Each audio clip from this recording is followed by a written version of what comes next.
오늘은 나그네와 관련된 말씀을 살펴보려고 합니다. 설교 제목에도 보면 눈물과 침묵의 나그네 인생이라고 적혀 있는데요. 성도의 신앙 여정을 나그네 길이라고 성경에서는 자주 표현합니다. 오늘 시편에도 나그네 인생이라는 표현이 12절에 나와 있습니다. 12절 다시 한번 읽어보실까요? 함께 읽겠습니다. 시작. 여호와여 나의 기도를 들으시며 나의 부르짖음에 귀를 기울이소서. 내가 눈물을 흘릴 때에 잠잠하지 마옵소서. 나는 주와 함께 있는 나그네이며 나의 모든 조상들처럼 떠도나이다. 아멘. 다윗은 이 39편의 시편을 통해 자신이 나그네 인생, 떠도는 인생이라고 이야기하고 그 인생에 자신의 눈물과 또 침묵의 모습을 담고 있습니다. 그래서 이 시편을 해석하는 여러 성경학자들 중에서 어떤 분이 이 시편을 이렇게 평가했는데요.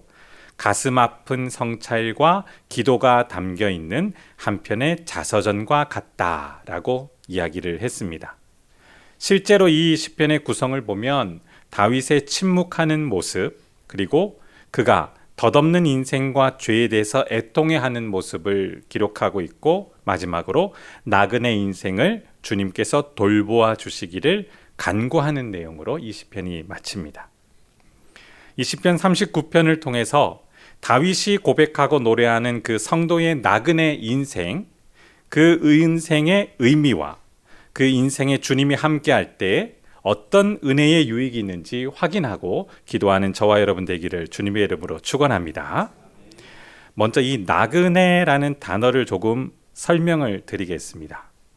질문을 드리는 게 더 빠를 것 같은데요. 나그네라는 이 단어를 들으면 어떤 이미지가 머릿속에 떠오르십니까? 네, 제가 세 가지 또 보기를 드리겠습니다. 거주지 없이 이리저리 유랑하는 쓸쓸하게 안정되지 못한 인생. 두 번째, 세 번째 예시가 있는데요. 두 번째, 허무주의에 빠져 살아갈 이유도 없이 그저 흘러간 대로 살아가는 모습.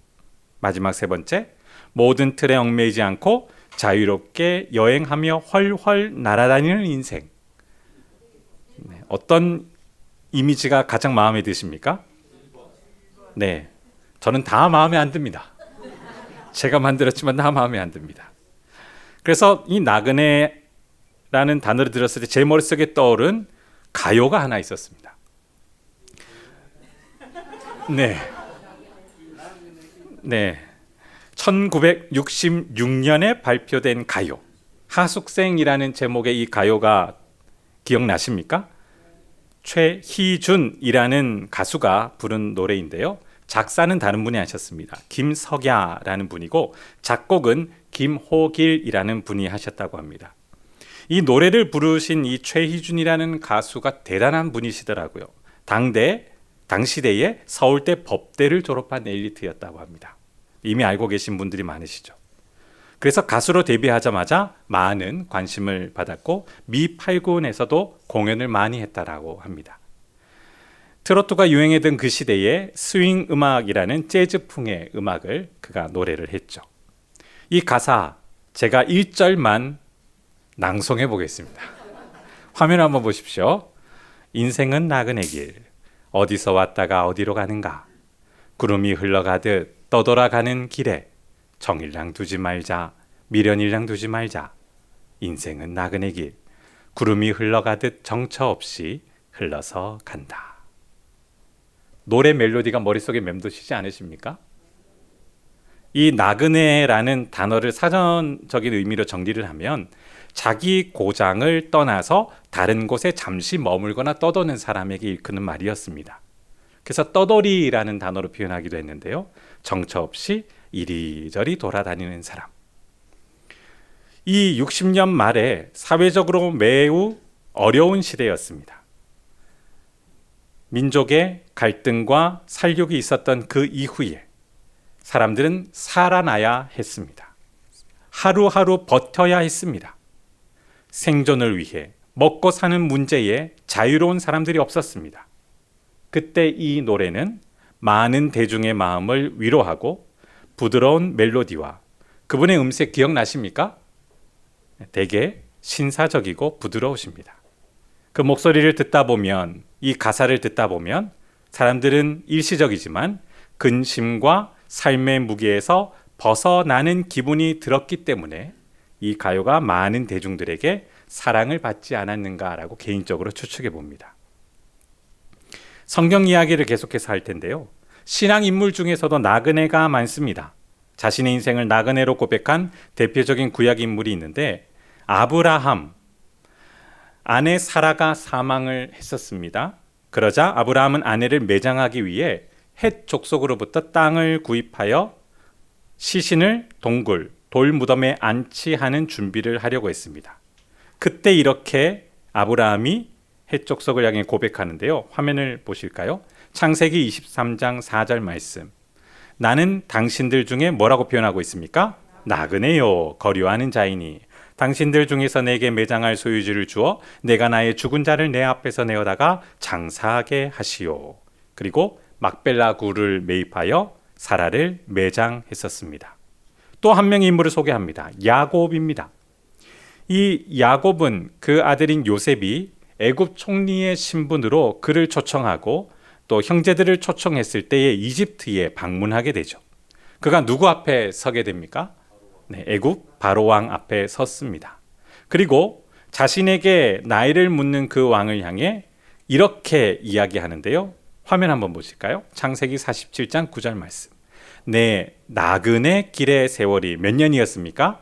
130년. 야, 올해도 살았다라고 생각되시죠? 네, 당시대에 비하면 평균 수명보다는 그렇게 길지는 않았다고 추정됩니다. 내 나이가 얼마 못 되니 우리 조상의 나그네 길의 연조에 미치지 못하나 어떤 세월을 살았습니까? 험악한 세월을 보내었나이다. 자신의 인생살이 130여 년의 시간 동안 그의 조상들의 나그네 인생에 비하면 매우 적지만 그럼에도 험악한 인생, 더 풀어서 설명하면 고통이 내재한 인생이었다라고 고백하고 있죠.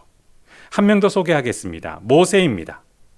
모세는 그 이후에 애굽에서 살았던 유대인 중에 노예의 자녀로 태어나게 되어지죠.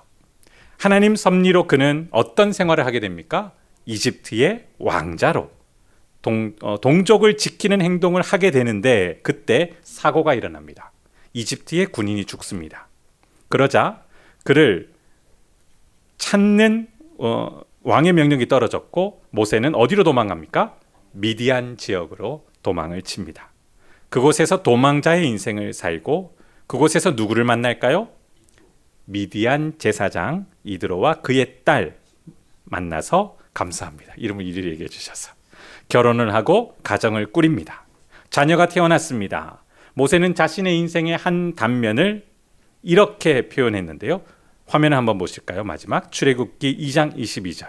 그가 아들을 낳음에 모세가 그의 이름을 무엇이라고 짓습니까? 게르솜. 이 뜻은 내가 타국에서 어떤 존재가 되었습니까?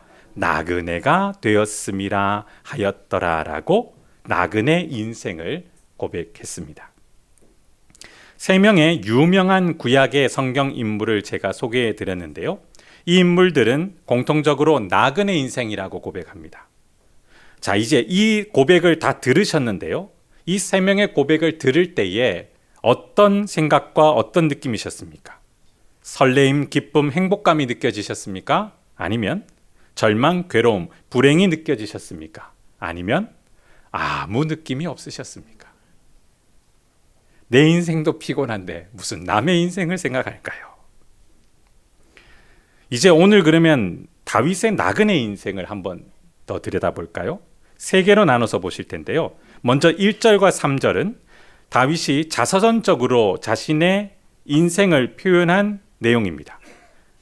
1, 2절 한번 다시 읽도록 하겠습니다. 시작. 내가 말하기를 나의 행위를 조심하여 내 혀로 범죄하지 아니하리니 악인이 내 앞에 있을 때에 내가 내 입에 재갈을 먹이리라 하였도다.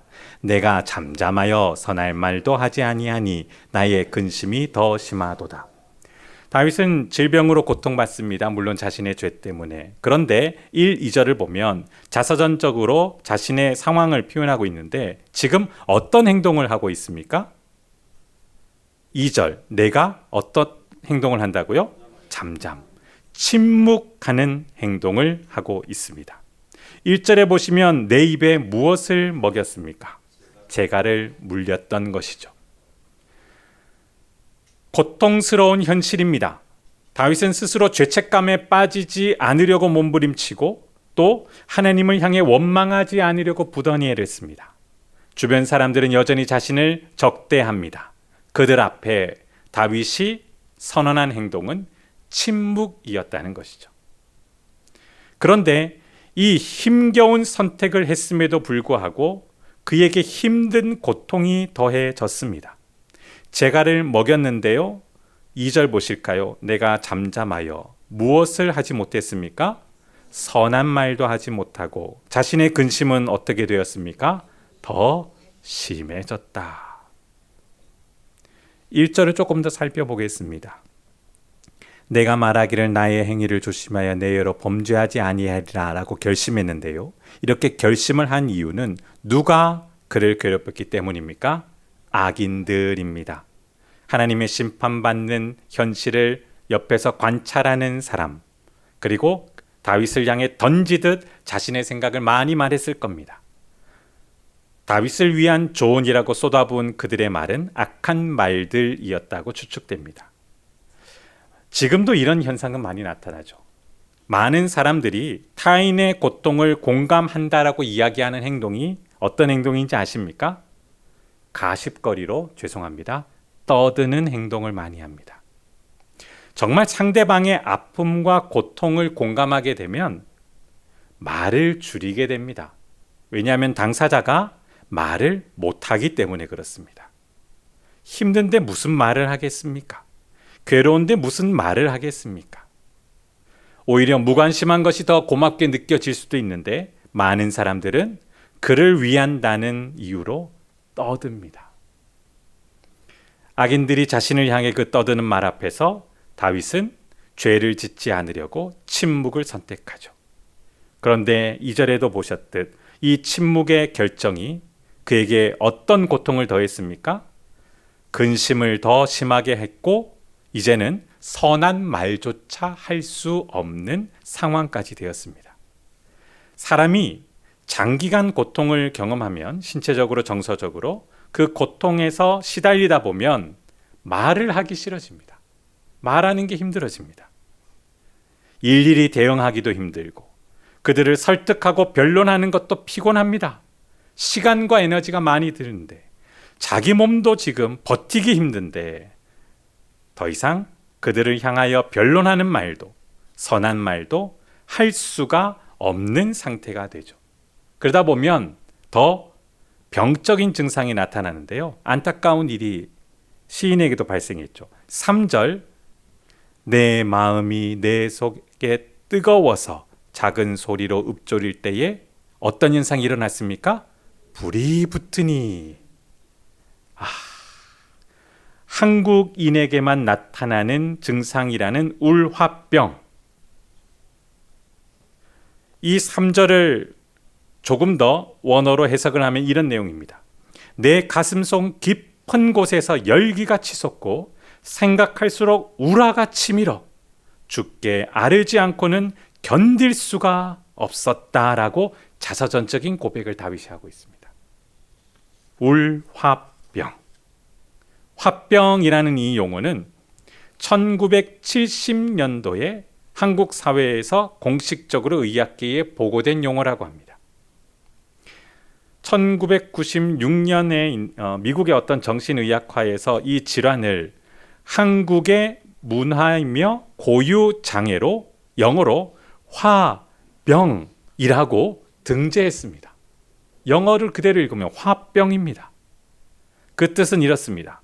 분노와 같은 감정을 억제하여 발생하는 대한민국 특유의 문화 고유 장애이다.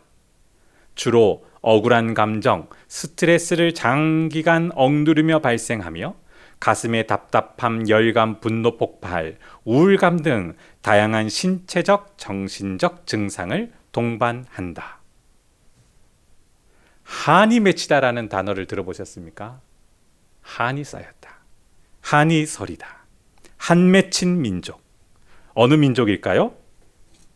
그렇게 얘기하시면 안 된다니까요. 그러니 한국인들의 고유질병이다라는 병명이 등재되었죠. 시인이 지금 이런 화병과 한이 서린 상태라는 겁니다.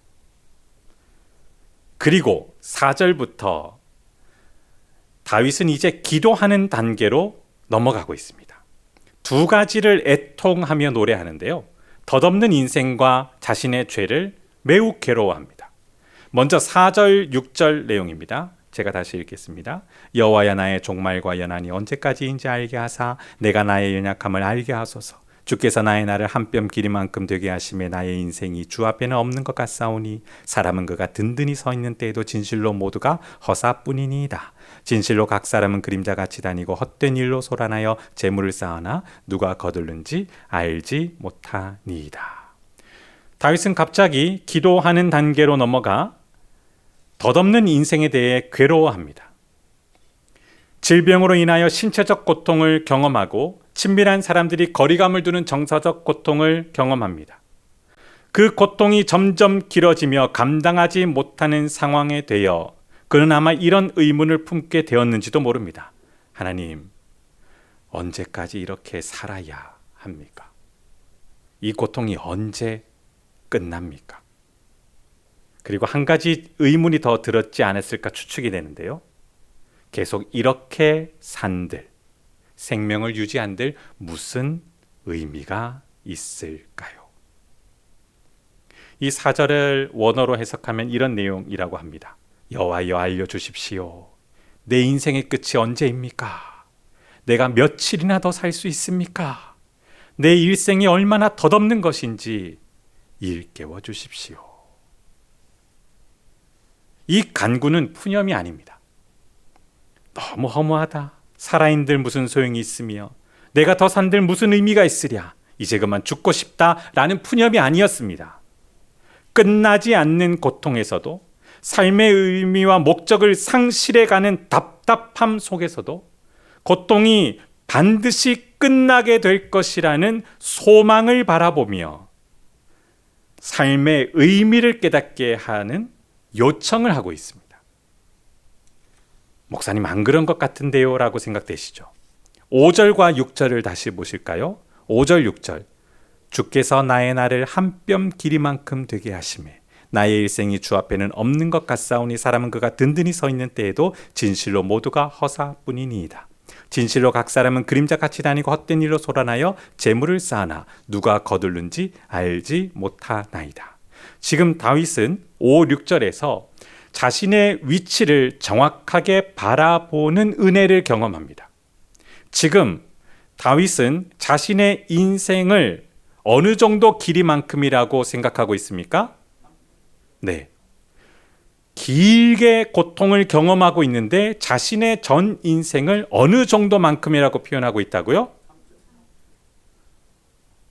어떤 시간과 비교합니까? 나의 일생이 주 앞에서. 하나님의 시간은 영원합니다. 믿으십니까? 그 영원한 하나님의 시간의 주관 앞에서 자신의 인생을 비교해 보니 매우 짧은 한 뼘과 같은 시간이다. 고통이 끝날 것 같지 않았는데, 멈출 것 같지 않았는데, 끝이 안 보이는데, 절망을 향해 가는데, 그러나 지금 다윗은 그 고통이 어떻게 보인다고요? 한 뼘으로 보이기 시작하는 겁니다. 영원한 주님이, 시간을 통치하시는 그 권능자가 나를 주관하시니 내 고통도 한 뼘으로 마무리될 수 있다라는 마음이 생기기 시작한 겁니다. 그러면서 다윗은 심판받는 상황에서도 그 심판의 관점을 비신앙적인 관점이 아니라 하나님의 은혜로 바르게 보고 있는데요. 그 고통이 지나면 자신의 죄가 말끔히 해결되고 고쳐질 것을 믿고 소망하게 되죠. 그리고 권능자 앞에 자신의 무능함을 고백하며 인간의 힘이 아무리 거대할지라도 아무 소용이 없다는 것을 고백합니다. 6절 보십시오. 진실로 각 사람은 그림자같이 다니고 헛된 일로 소란하여 어떤 행동을 합니까? 재물을 쌓는 행동을 사람들이 생명을 걸고 하지만 그러나 하나님이 그 생명을 거두면 그 모든 활동의 의미가 있을까요? 없을까요? 아무런 소용이 없어지게 되는 겁니다. 다윗은 지금 그 권능자를 바라보고 있습니다. 사람이 아둥바둥거린다 하여도, 내가 왕이라는 큰 권능을 가졌다 할지라도 내 생명조차 지킬 수 없는 이 무기력한 상황에서 하나님이 생명을 주관하시는 참된 권능자이시니 내 고통은 한 뼘 정도일 뿐이며 내 생명도 죽게 달려 있음을 내가 믿습니다라는 마음으로 기도하기 시작하는 겁니다. 참혹한 현실 속에 하나님의 주권을 바라보는 소망의 마음이 일어나 점점 다윗은 불안한 생각과 괴로운 마음을 진정시켜 가고 있는 것이죠. 그러면서 이 진정되는 과정 중에 다윗은 두 번째 애통을 노래하는데요. 7절과 11절에 자신의 죄에 대해서 애통해하며 노래합니다. 7절 한번 보실까요? 주여 이제 내가 무엇을 바라리요? 나의 소망. 누구를 향하고 있습니까? 주님을 향해 나의 소망 되신 주님이라고 외치며 죽을 것 같은 자신의 생각, 죽을 것 같은 그 마음을 멈춰달라고 간구하고 있습니다. 모든 성도가 겪는 고난 상황이 되면 공통적으로 나타나는 현상이 있습니다. 생각이 많아질까요? 단순해질까요? 많아집니다. 내가 왜 이런 일을 겪어야 되지? 왜 이런 일이 일어날까? 도대체 정답이 뭐야? 뭘 해결해야 이 고통이 멈출까? 생각이 꼬리에 꼬리를 뭅니다. 마음이 무너집니다. 생각도 점점 거대해집니다. 질문을 하죠. 왜 이럽니까? 주변에서도 이야기를 합니다. 이거 아니야? 저거 아니야? 이렇게 해봐, 저렇게 해봐. 욥의 고난 현장에서도 이런 현상이 나타났습니다. 욥도 하나님을 향해 수많은 질문을 했습니다. 그리고 친구들도 질문했습니다. 그러나 하나님이 응답하셨습니까? 응답하지 않으셨습니까? 한마디도 하지 않으셨습니다. 그리고 마침내 어떤 행동을 하셨습니까? 수많은 욥의 질문 앞에서 응답하지 않았던 하나님은 하나의 행동을 하셨습니다. 욥 앞에 나타나셨습니다. 그러자 욥의 수많은 질문은 멈추어질 수 있었습니다. 답이 주어지지 않았습니다. 하나님은 욥의 수많은 질문에 답하지 않으셨습니다. 오히려 질문하셨습니다. 그러자 그 현연 앞에 욥은 자신의 질문하는 것을 멈추게 되었습니다. 진정이 됐던 것이죠. 회개하기 시작했습니다. 정말 이상한 현상이 나타납니다. 하나님 앞에 자신의 고민이 아무런 소용이 아니었다는 것을 깨닫고 회개합니다. 오늘도 8절 말씀 보실까요? 8절 함께 읽겠습니다. 시작. 나를 모든 죄에서 건지시며 우매한 자에게서 욕을 당하지 아니하게 하소서. 회개하기 시작합니다. 다윗도 회개하기 시작합니다. 자신의 죄에 대하여 아파하고 미워하며 싫어하는 현상이 발생합니다. 회개의 역사, 누가 일으키는 역사이십니까? 성령이 일으키는 역사입니다. 지금 다윗은 그 마음이 소망 되신 주님께 고정되기 시작하였고 자신의 죄를 다루시는 하나님께 고정되어 거룩한 은혜를 경험하며 소망의 마음으로 간구하고 있는 것입니다. 그리고 9절 보실까요? 악인들 앞에서 침묵하게 된 결심의 근거를 이렇게 고백합니다. 내가 잠잠하고 입을 열지 아니할 수 있었던 것은 누가 이것을 주도하셨기 때문입니까? 주께서 이를 행하신 까닭이니라. 은혜를 통하여 그가 이런 행동을 하고 있다는 것을 알고 안정되게 된 것이죠.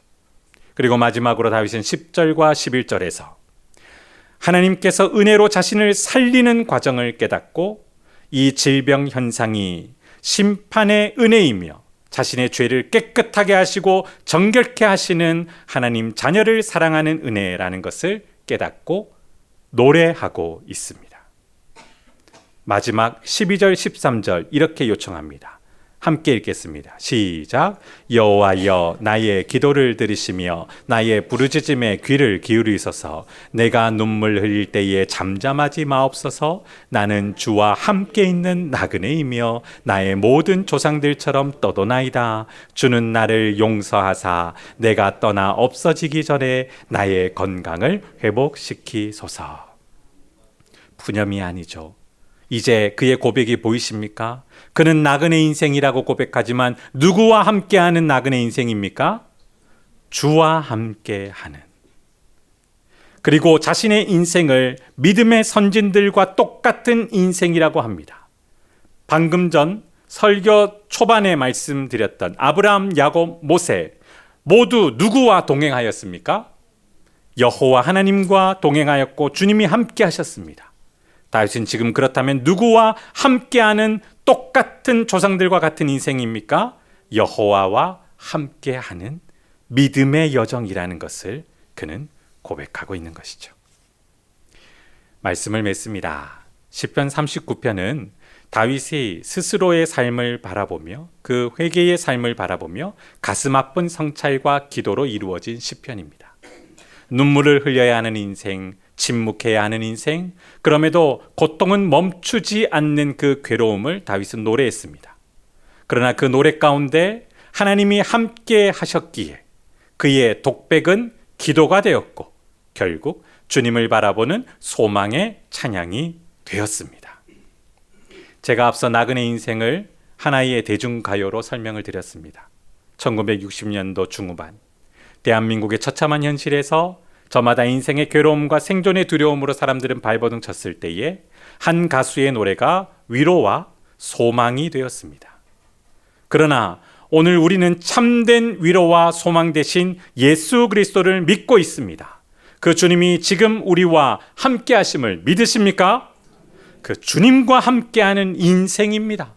떠돌이 인생이 아니며 보잘것없는 인생도 아니요 또 의미 없는 인생이 아니라는 것이죠.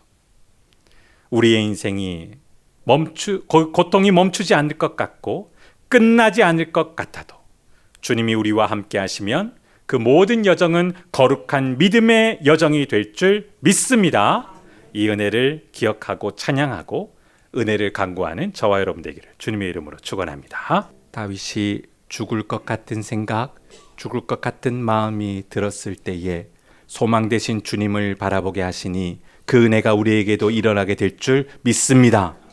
성령께서 함께 하시는 이 믿음의 공동체, 생명을 살리고 생명을 지키며 생명을 유지하게 하실 줄 믿습니다. 그러므로 주님 앞에 기도했던 우리의 기도 제목 모두 응답하여 주옵시고 주님의 뜻대로 이루어지게 하여 주시옵소서.